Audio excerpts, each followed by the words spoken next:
museum, the Nautical Museum, where they have the old Coast Guard vessel Odin and the infamous wire cutters, which the Icelandic Coast Guard used to good effect in the CODWARS of the 70s.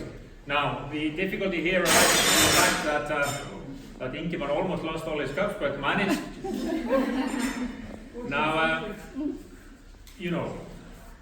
I gave a course on the CODWARS, so I can talk about the CODWARS for 13 weeks with intermissions, but I wrote my PhD, as it turned out, on the fishing disputes in the North Atlantic, and then wrote books and articles and gave lectures on the CODWARS. And once this honorable and amazing part of my life is over, the plan is to go back into academia, go back into the world of writing books and looking back instead of always looking forward, and write about the CODWARS. So, be patient.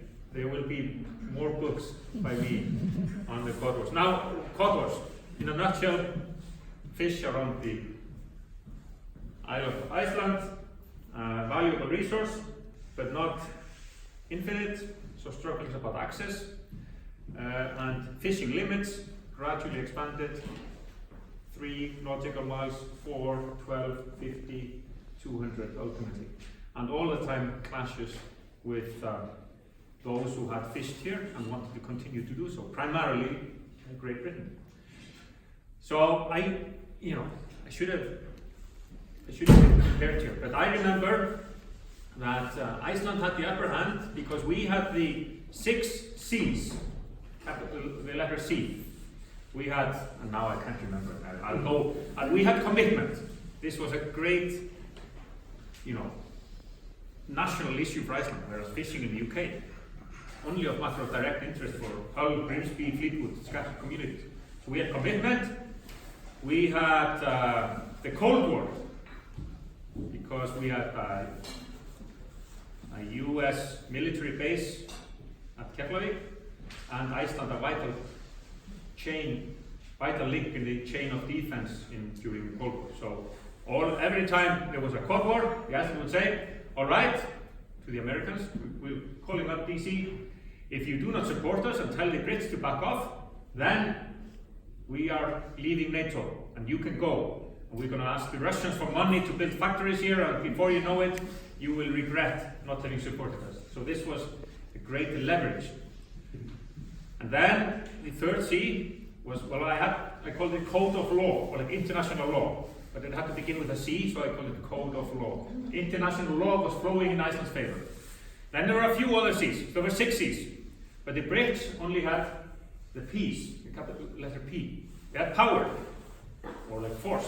The Royal Navy, way mightier than the minuscule Icelandic Coast Guard fleet.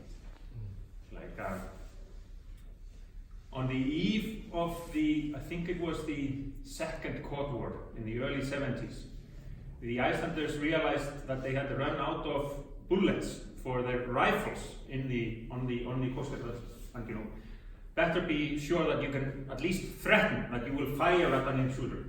So they sent an order to the weapons manufacturer, but it turned out they had a long time ago stopped producing bullets for this kind of rifles, and as it happened, they were produced during the Boer War in South Africa at the end of the 19th century. So we are not a nation of military might, but remember the Cold War.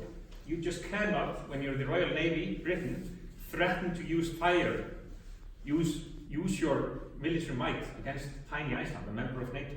So the Cold War, that C, trumped power, the P. And then there are other P's. There was pressure from the British trawling industry. But even though that was a great pressure, the British trawling industry isn't like, a big factor in British politics or British economy. Fishing accounted for less than 1% of the GDP in Britain. So that pressure didn't count for much.